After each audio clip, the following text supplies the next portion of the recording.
Hello students, start करते हैं अपने इलेक्ट्रोस्टैटिक्स सीजन 1 एपिसोड 10। अगर आपने हमारे पिछले एपिसोड्स नहीं देखे हैं तो पहले आप वो देखिए। 9 एपिसोड्स आ चुके हैं, 9 इंपॉर्टेंट कंसेप्ट्स, 9 इंपॉर्टेंट लेक्चर्स हम डिस्कस कर चुके हैं। आज अपने पढ़ेंगे कि इलेक्ट्रोस्टैटिक फोर्स जो होता है उसको ज्योमेट्रिकल प्रॉब्लम्स में कैसे अप्लाई किया जाता है। ज्योमेट्रिकल प्रॉब्लम्स में अप्लाई करने का मतलब भी ट्रायंगल बेस्ड क्वेश्चंस कैसे करेंगे, या हम लोग पैरेललोग्राम बेस्ड क्वेश्चंस कैसे करेंगे, जिसके अंदर हमें इलेक्ट्रोस्टैटिक्स की ज़रूरत पड़ रही है। एक बहुत ही इंपॉर्टेंट एस्पेक्ट है जो जेई और नीट में बहुत बार, इवन की सीबीएसई में बहुत बार पूछा गया है। तो चलिए स्टार्ट करते हैं अपने। सब्सक्राइब अवर यूट्यूब चैनल, ठीक है, एंड हमें फॉलो कीजिए @thephysicsbooster इंस्टाग्राम पे, और हमारा टेलीग्राम चैनल ज्वाइन कर सकते हैं आप। इसका लिंक आपको डिस्क्रिप्शन बॉक्स में मिल जाएगा, ठीक है। तो चलिए स्टार्ट करते हैं वेक्टर्स का, या कह लो कि ज्योमेट्रिकल एस्पेक्ट को इलेक्ट्रोस्टैटिक्स में कैसे इंक्लूड करते हैं। तो देखिए एक प्रॉब्लम से शुरू करते हैं अपने। फॉर एग्जांपल मान लीजिए हमारे पास इस तरह से एक ट्रायंगल दिया गया है बच्चों।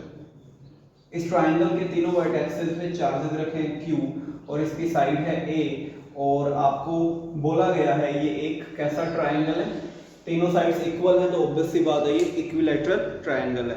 आपसे क्या पूछा गया, आपसे पूछा गया, मान लीजिए इसको नाम दे दिया A B C। Find out force on A due to B and C। तो बेसिकली आपको A पर जो फोर्स काम कर रहा है, चार्ज A पर जो फोर्स काम कर रहा है किसकी वजह से, B और C की वजह से, वो आपको फाइंड आउट करके बताना है। तो how we will proceed for such type of problems, तो आओ ध्यान से देखते हैं। सबसे पहले आप देखिए, जिसके ऊपर आपको फोर्स निकालना है वो आपका क्या बन जाएगा, वो विक्टिम बन जाएगा, मतलब या टेस्ट चार्ज बन जाएगा। मतलब वो सिर्फ और सिर्फ फोर्स को क्या करेगा, एक्सपीरियंस करेगा, वापस फोर्स को अप्लाई नहीं करेगा। सिर्फ उसका काम क्या है, फोर्स को एक्सपीरियंस करना। तो यही होने वाला है यहाँ पे। तो बेसिकली चार्ज जो A पे है वो फोर्स को एक्सपीरियंस करेगा। अब आपको क्या करना है बच्चों, एक वेक्टर की फॉर्म में आप यहाँ पे लिख सकते हैं। मान लीजिए ये हमारा A है। अब इस A पे कौन कौन फोर्स लगाएगा, इस A पे ये C वाला जो चार्ज है ये फोर्स लगाएगा, और B वाला चार्ज है ये फोर्स लगाएगा। A पे बच्चों जो चार्ज है उसकी नेचर पॉजिटिव है, और C पे जो चार्ज है वो भी पॉजिटिव है। पॉजिटिव और पॉजिटिव के बीच में क्या होता है, रिपल्शन होता है। इसका मतलब जो C वाला चार्ज है वो A वाले चार्ज को इधर की तरफ क्या करेगा, पुश करेगा। जो C वाला चार्ज है वो A वाले चार्ज को इधर की तरफ पुश करेगा, रिपेल करेगा। लाइक फोर्स वो क्या लगाएगा, मान लीजिए F1 फोर्स वो अप्लाई करेगा। इसी तरह से जो B वाला चार्ज है, जो B वाला चार्ज है वो A वाले चार्ज के साथ क्या करेगा, वो भी सेम रिएक्ट करेगा, वो भी पुश करेगा, क्योंकि B भी पॉजिटिव A भी पॉजिटिव। तो यहाँ पे जो B वाला चार्ज था ना बच्चों, वो भी इसको क्या करेगा, रिपेल करेगा। लाइक मान लो F2। तो बेसिकली इस A पे दो फोर्सेस काम कर रहे हैं, एक बच्चों काम कर रहा है F1 और एक काम कर रहा है F2। तो पहले देखें कि F1 और F2 की एग्जैक्टली वैल्यू क्या है। अगर ये वैल्यू सेम आ जाती है तो हमारे लिए काफी चीजें आसान हो जाएंगी। तो पहले देखते हैं कि F1 और F2 की वैल्यू क्या है। तो F1 की वैल्यू मतलब इन दोनों के बीच लगने वाला जो फोर्स है, देखिए बच्चों, वो है K। Q1 भी Q है, Q2 भी Q है, और डिफरेंस यानी कि गैप कितना है, A स्क्वायर। तो ये जो फोर्स आएगा बच्चों, ये आएगा K Q square by A square, ठीक है। इसी तरह से जो F2 की वैल्यू आएगी, मतलब इन दोनों के बीच का जो फोर्स आएगा वो भी यही आएगा, K Q by A square या K Q square by A square. Clear. तो ये फोर्सेस की वैल्यू आ गई हमारे पास। हमने कूलम्ब लॉ का यूज किया है, F1 और F2 हमें मिल गया। और हम लोग ये देखिए फैक्ट चेक कर पाते हैं कि F1 और F2 की जो वैल्यू आई है वो सेम आई है। इसका मतलब आप F1 को भी F और F2 को भी F लिख सकते हैं। तो बेसिकली हमारे पास देखिए सिनेरियो क्या बना बच्चों, ये डायग्राम आपको समझ आया। इस डायग्राम को मैं फिर से थोड़ा सा चेंज करता हूं, और हमारे पास देखिए ये सिनेरियो बन गया। सिनेरियो ये बन गया, इस डायग्राम के ऊपर आप देख सकते हैं कि इधर भी इस पे F काम कर रहा है, इधर भी F काम कर रहा है। मतलब दो फोर्सेस इसके ऊपर काम कर रहे हैं, एक इस डायरेक्शन में, इस डायरेक्शन में। हमें नेट फोर्स निकालना है। तो सिंपल सी बात है, जो नेट फोर्स होगा बच्चों वो क्या होगा, इन दोनों फोर्सेस का, इन दोनों F का क्या होगा, रिजल्टेंट होगा। और उस रिजल्टेंट को कैसे निकालते हैं आपको पता है, जो लॉ है पैरेललोग्राम लॉ है उसका यूज करके। उसके लिए बच्चों हमें इन दोनों के बीच का क्या चाहिए होगा, एंगल चाहिए होगा, और जो कि निकालना बहुत आसान है। कैसे, इक्विलैटरल ट्रायंगल है ना, तो ये 60 डिग्री, ये 60 डिग्री, तो ये भी कितना हो गया 60 डिग्री, तो ये भी क्या हो गया वर्टिकल ऑपोजिट एंगल 60 डिग्री। तो रिजल्टेंट कैसे लिखेंगे, देखिए एफ नेट फॉर्मूला अप्लाई करें बच्चों रिजल्टेंट का, f1 square plus f2 square plus 2f1 f2 cos theta, this is the formula.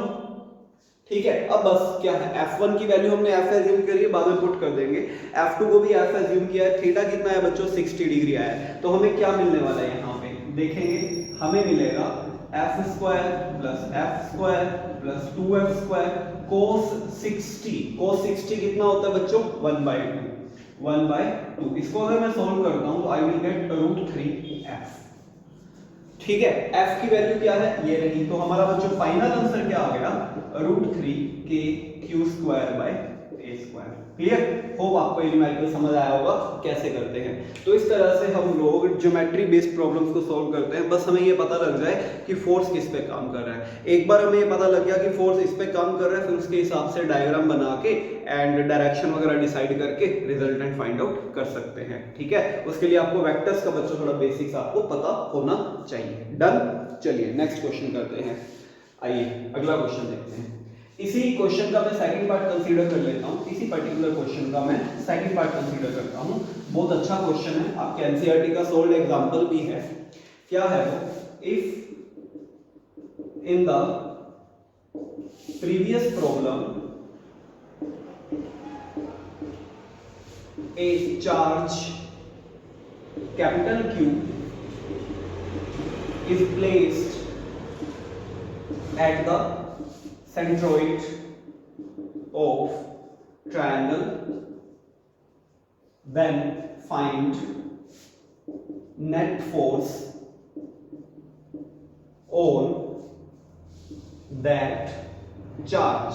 ठीक है, आपको बोला गया कि पिछली जो प्रॉब्लम है उसमें जो चार्जेस हमने कॉर्नर पे रखे थे वो तो रखे रहने दो, अब क्या करो, एक चार्ज को उठा के लाओ, सेंटर पे प्लेस कर दो और बताओ कि उस सेंटर वाले चार्ज पे कितना फोर्स काम करेगा। Can we check? यस, आइए देखते हैं।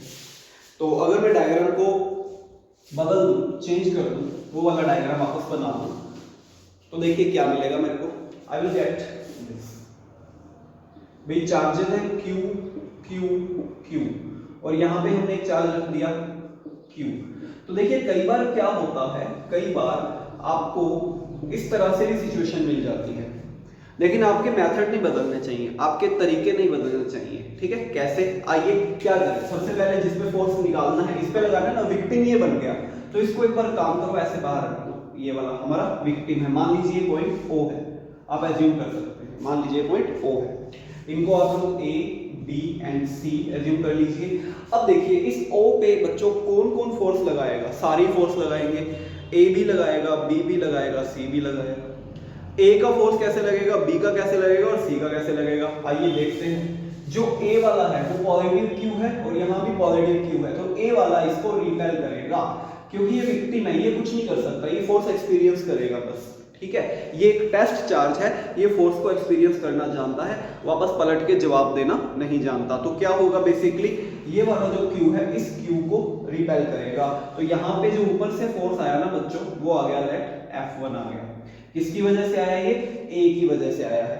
ऐसे ही B की वजह से इस पे जो फोर्स आया बच्चों वो इधर चला गया, कितना आ गया F2 आ गया। और C की वजह से इस पे जो फोर्स लगा बच्चों वो क्या आ गया, F3 आ गया।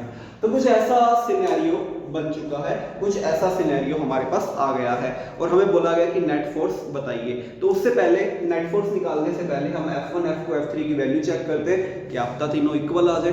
तो आइए चेक करें।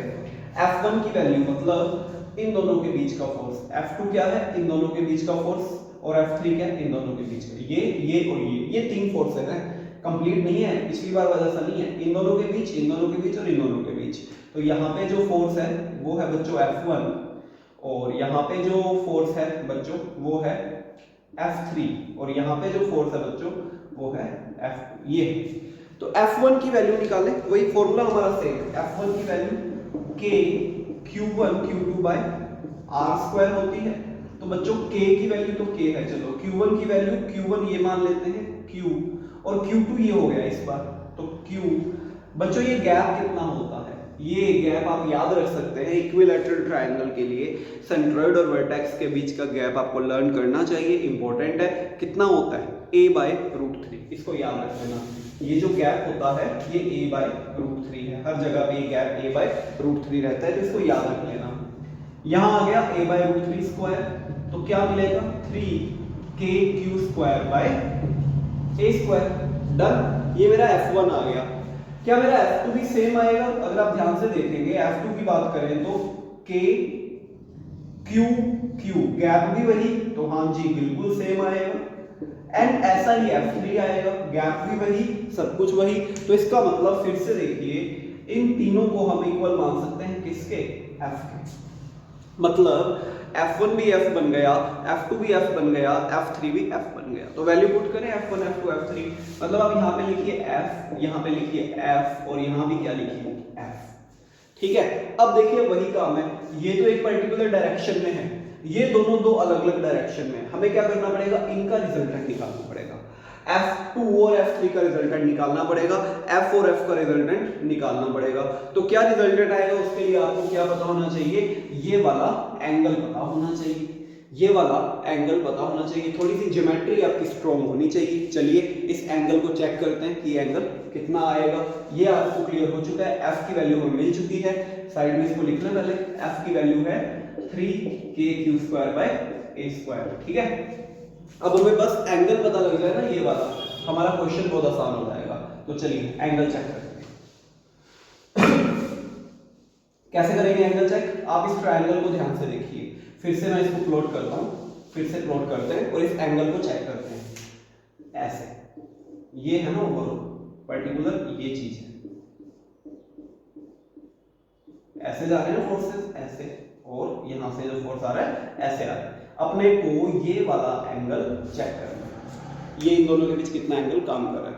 तो देखो कैसे फाइंड आउट करोगे, ध्यान से देखो, ये होता है इक्विलैटरल ट्रायंगल, तो ये पूरा 60 डिग्री, तो ये बिल्कुल सेंटर से निकलता है बच्चों 30 डिग्री। ये भी कितना आ गया 30 डिग्री, ये कितना हो गया 90 डिग्री, ये कितना हो गया 90 डिग्री। बिकॉज ये क्या है बच्चों, ये एक पर्टिकुलरली हम बात करें तो एक ट्रायंगल है, और ट्रायंगल के तीनों एंगल्स का सम कितना होता है? ट्रायंगल्स के तीनों एंगल्स का 180 डिग्री होता है। तो ये देखिए 90 + 30 120, तो ये कितना आ गया 60, सेम सेंस में 60। तो ये पूरा जो एंगल बना बच्चों 120 डिग्री, इस तरह से आपको ये एंगल मिल जाएगा। तो मेरे कहने का मतलब है ये वाला जो एंगल यहाँ पे आ रहा है ये कितना है 120 डिग्री। तो पहले अपने इन दोनों का रिजल्टेंट निकालते हैं, फिर इन दोनों के रिजल्टेंट से जो आउटपुट आएगा उसका इस नीचे वाले के साथ रिजल्टेंट निकालेंगे। तो पहले आप इन दोनों का रिजल्टेंट निकालिए। इन दोनों का रिजल्टेंट अगर मैं निकालूं तो देखिए एक वेक्टर का एक सिंपल सा प्रिंसिपल होता है, क्या होता है याद रखना, बहुत काम आएगा। वेक्टर का एक सिंपल सा रूल है, अगर दो forces, if two forces of same magnitude are acting at an angle of 120 degree then their resultant will be equal to the one of the forces। मतलब अगर दो फोर्सेस जिनका मैग्नीट्यूड क्या है बच्चों सेम है, 120 डिग्री पे काम कर रहे हैं, तो उनका रिजल्टेंट किसी एक फोर्स के इक्वल आएगा। मतलब F और F काम कर रहे हैं, मैग्नीट्यूड सेम है, एंगल कितना है बच्चों 120 डिग्री है, तो इनका जो रिजल्टेंट आएगा वो भी f के इक्वल आएगा। इसका मतलब ये जो रूल है ये कहता है कि इन दोनों का जो रिजल्टेंट बेसिकली आएगा f के इक्वल आएगा। तो हमारे पास कुछ ऐसा सिनेरियो बन जाएगा बच्चों। सो बेसिकली ये देखिए दो वेक्टर्स ऑपोजिट डायरेक्शन में एक दूसरे को कैंसिल कर देंगे, तो यहाँ पे जो f नेट की वैल्यू आएगी वो क्या आ जाएगी 0 आ जाएगी। तो इस पर्टिकुलर केस में सेंट्रॉइड पे जो नेट फोर्स लग रहा होगा हमने वेक्टर मेथड से प्रूव कर दिया कि वो कितना होगा 0 होगा। समझ आया? इंपॉर्टेंट है, छोटे छोटे स्टेप्स हैं, ध्यान से आप फिर से इस प्रॉब्लम को चेक कर सकते हैं और अच्छी तरह से इस चीज को आप समझ सकते हैं। तो ट्रायंगल के किसी एक वर्टेक्स के लिए हमने सॉल्व कर लिया, ठीक है, ट्रायंगल के हमने सेंटर के लिए सॉल्व कर लिया, ठीक है। अब हम सॉल्व करते हैं स्क्वायर के लिए। किसके लिए? स्क्वायर के लिए। मान लीजिए हमारे पास एक स्क्वायर है इस तरह से Q Q Q and -Q assume कर लेते हैं, थोड़ा सा ट्विस्ट आ जाएगा, और ये सेंटर है इसका, इसकी साइड A है, स्क्वायर है, साइड सारी सेम रहेगी। आपसे पूछा गया बच्चों फाइंड आउट नेट फोर्स सिर्फ हम मेथड समझिए, फिर चार्जेस कुछ मर्जी प्लॉट करें, हमें कोई मतलब नहीं है उससे। हमें बोला गया कि माइनस क्यू पे जो नेट फोर्स काम कर रहा है उसकी वैल्यू कितनी होगी। तो हमें अपने मेथड से बिल्कुल भी डेविएट नहीं होना। हमारा तरीका क्या है? हमारा तरीका ये है कि हमें सबसे पहले विक्टिम को ढूंढना है, टेस्ट चार्ज को ढूंढना है, फिर टेस्ट चार्ज पे बाकी चार्जेस की वजह से जो फोर्स लग रहा है उसको हमें चेक करना है। तो आइए सबसे पहले टेस्ट चार्ज कौन सा रहेगा? According to the question test charge क्या रहेगा? माइनस क्यू रहेगा। ठीक है, जो टेस्ट चार्ज रहेगा वो कौन रहेगा? विक्टिम कौन रहेगा? Minus Q. तो आओ इस पे लगने वाले फोर्सेस चेक करते हैं। इस क्यू इसके बीच में, क्यू और क्यू के बीच में, क्यू और क्यू के बीच में क्या क्या फोर्सेस लगेंगे। देखिए ये फोर्स लगाएगा नहीं, क्यों? क्योंकि ये टेस्ट चार्ज है।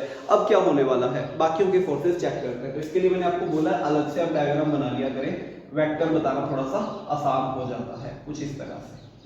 देखिए पहले तो ये वाला क्यू इस माइनस क्यू के साथ क्या करेगा? ये इसको अट्रैक्ट करेगा, ये इसको अपनी तरफ खींचेगा F1 फोर्स से। ये वाला क्यू इस माइनस क्यू के साथ क्या करेगा? ये भी इसको अपनी तरफ खींचेगा F2 फोर्स से। और ये वाला क्यू इस माइनस क्यू के साथ क्या करेगा? ये भी इसको अपनी तरफ अट्रैक्ट करेगा F3 फोर्स। तो वेक्टर नोटेशन समझ आया आपको? कैसे वेक्टर्स काम करेंगे, कैसे फोर्सेस एक दूसरे पे इस पे लगेंगे और एक दूसरे को चार्जेस को एक दूसरे की तरफ अट्रैक्ट करेंगे। ठीक है, अब हमारा अगला काम क्या होता है बच्चों? हमें F1, F2 और F3 की वैल्यू निकालनी है। चलो तो उससे पहले हम देखें सबसे पहले F1 कितना है। कि जब देखो डायरेक्शन डिसाइड कर देते हैं ना, जब डायरेक्शन डिसाइड कर देते हैं तो चार्जेस का मैग्नीट्यूड लिया जाता है। आपकी माइनस प्लस की कोई टेंशन नहीं है कि हम माइनस को कैसे यूज करें, प्लस को कैसे करें। Whenever you will decide the direction you have to use only the magnitude of the charges, either it is positive और इट इज नेगेटिव। तो देखो के Q1 की वैल्यू Q, Q2 की वैल्यू माइनस Q नहीं Q ही लिखेंगे। बीच का गैप बच्चों ये पूरा, ये वाला गैप। तो देखिए किसी भी स्क्वायर के लिए ये जो लेंथ होती है, किसी भी स्क्वायर के लिए जो लेंथ होती है पाइथागोरस थ्योरम से निकाली जा सकती है। इसकी वैल्यू कितनी होती है? पाइथागोरस थ्योरम का अगर आप यूज करेंगे तो √2a कितनी होती है? √2a स्क्वायर आ गया। तो देखो F1 की वैल्यू आ गई kq²/2a²। ठीक है, कैसे निकाली? ये a, ये भी a। तो देखो पाइथागोरस से क्या आ जाएगा? a² + a² √ we will get √2a। Done. अब आइए आगे F1 निकाल लिया बच्चों, F2 की बात करते हैं। F2 के Q1 कितना है? Q, Q2 कितना है? Q ही लेंगे अपॉन डिस्टेंस तो साफ दिख रही है a²। ऐसे ही F3 भी इतना ही आ जाएगा। क्यों? F3 के केस में भी ये गैप a है, F2 के केस में भी ये गैप a है, तो चार्जेस वगैरह सब सेम है, तो F2 और F3 क्या आ जाएंगे? इक्वल आ जाएंगे। तो हम F2 और F3 को क्या हम F एज्यूम कर सकते हैं? बिल्कुल कर सकते हैं। तो देखिए वही तरीका रहेगा जो हमने पिछले क्वेश्चन में यूज किया था। पहले हम F2 और F3 का रिजल्टेंट निकालेंगे, फिर उस रिजल्टेंट को इंक्लूड कर देंगे F1 के साथ। पहले हम F2 और F3 का रिजल्टेंट निकालेंगे, फिर उसको इंक्लूड कर देंगे किसके साथ? F1 के साथ। ठीक है, तो चलिए F2 और F3 का रिजल्टेंट कैसे निकालोगे? देखो F2 और F3 बच्चों सेम हैं और 90 डिग्री पे काम कर रहे हैं। F2 और F3 सेम है और 90 डिग्री पे काम कर रहे हैं। फिर से मैं वेक्टर का एक सिंपल सा लॉ आपको बताता हूं। अगर कोई भी दो वेक्टर्स जिनका मैग्नीट्यूड सेम है, अगर वो 90 डिग्री पे काम करते हैं तो उनका रिजल्टेंट होता है √2f। अगर कोई भी दो वेक्टर्स, जैसे 120 वाला रूल था वैसे 90 रूल है, अगर कोई भी दो सेम वेक्टर्स कितने डिग्री पे काम करेंगे बच्चों? 90 डिग्री पे काम करेंगे और उनका मैग्नीट्यूड सेम है, तो उनका जो रिजल्टेंट होता है वो किसके इक्वल होता है? √2f के इक्वल होता है। तो यहां पे इन दोनों का जो रिजल्टेंट आएगा वो √2f आ जाएगा और F1 हमारे पास है। तो बेसिकली हमारे पास फाइनल आउटपुट बच्चों कुछ इस तरह से बन गया, √2f और यहाँ पे क्या आ गया? F1। समझ आया? तो नेट फोर्स बेसिकली इस चार्ज में कितना लग रहा है? क्या करेंगे हम लोग? ऐड कर दें F1 + √2f is F net. लो ये हमारा आंसर आ गया। अब हम एक काम करते हैं, F1 की और F की वैल्यू पुट करते हैं और देखते हैं हमें फाइनल आंसर क्या मिलेगा। चलिए अगर हम ये वैल्यूज पुट कर दें तो देखो हमें क्या मिलने वाला है। We are going to get this F1 is kq²/2a²। ठीक है, यह स्क्वायर था। एंड F2 और F3 √2 इंटू क्या आ जाएगा? kq²/a²। ए स्क्वायर। अब इसको सोल्व करके आप कॉमन लेना चाहिए तो कॉमन ले सकते हैं, आपकी मर्जी है। मान लीजिए हमने के Q square by 2a square he common ले लिया, तो यहां बचेगा बच्चों 1 और यहां बचेगा √2/2, या सॉरी 2 यहां बचेगा बच्चों 2, ठीक है। क्या बचेगा 2√2, तो हमारा आंसर क्या आ गया 2√2 + 1 के Q square by 2a square. आपको ऐसे 2 कॉमन लेना आता है ना, इसके पास तो 2 अवेलेबल है, इसके पास नहीं, तो क्या करो 2 से मल्टीप्लाई कर दो, 2 से इंटू कर दो, इस तरह से 2 से डिवाइड कर दो, तो ये वाला 2 तो बच्चों बाहर चला गया, ये वाला 2 तो ऊपर वाला 2 पास में रह गया, इसलिए हमारा आंसर ये आ जाएगा। ठीक है, समझ आया। तो स्क्वायर हो गया, ट्रायंगल हो गया, क्वेश्चन करना बहुत आसान है। तो चलिए एक और प्रॉब्लम देखते हैं स्क्वायर के अंदर ही अपने। कई बार क्या होता है, आपसे आंसर निकलवाने के बजाय आपसे एक सिंपल सी बात कर ली जाती है, जैसे आपको बोला गया इस तरह से क्यू क्यू, ये एनसीईआरटी का ही क्वेश्चन है, क्यू और यहां पे ओ पे भी क्यू रख दिया, स्क्वायर है साइड ए का।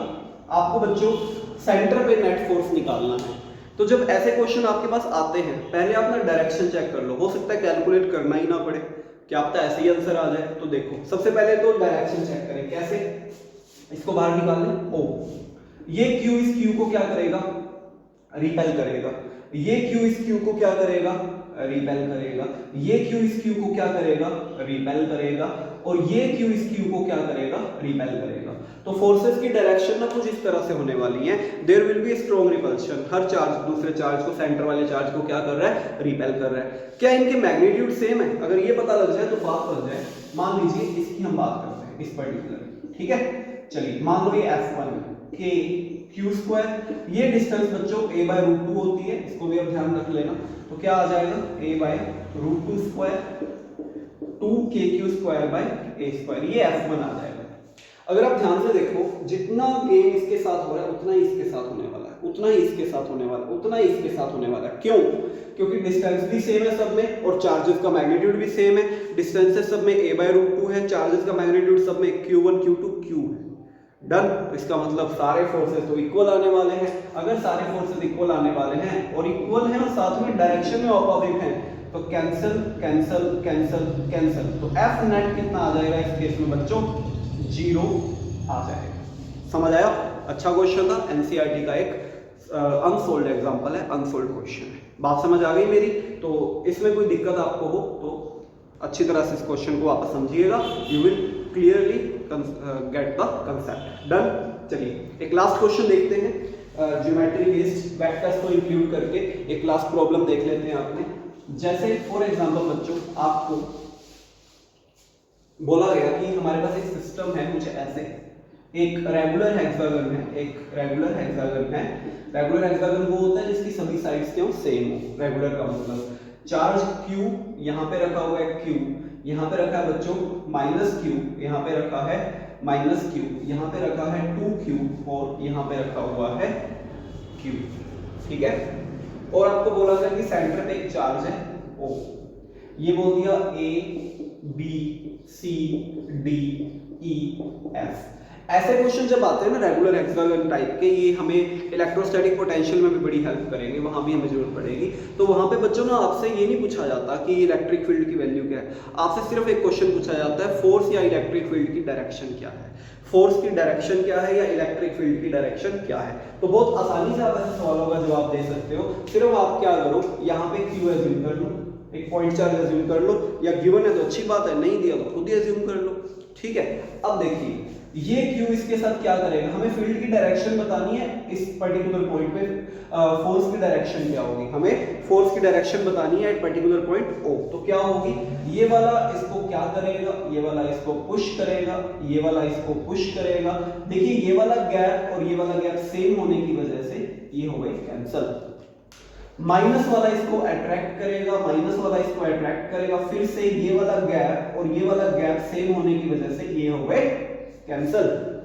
अब देखिए अब रह गए ये दोनों, ये इसको इधर की तरफ पुश करेगा, 2Q पॉजिटिव इसको पुश, Q भी इसको पुश करेगा, ठीक है। गैप तो सेम है, लेकिन देखिए कुछ ऐसे गेम बना, 2Q ने इधर पुश किया और Q ने इसको इधर पुश किया,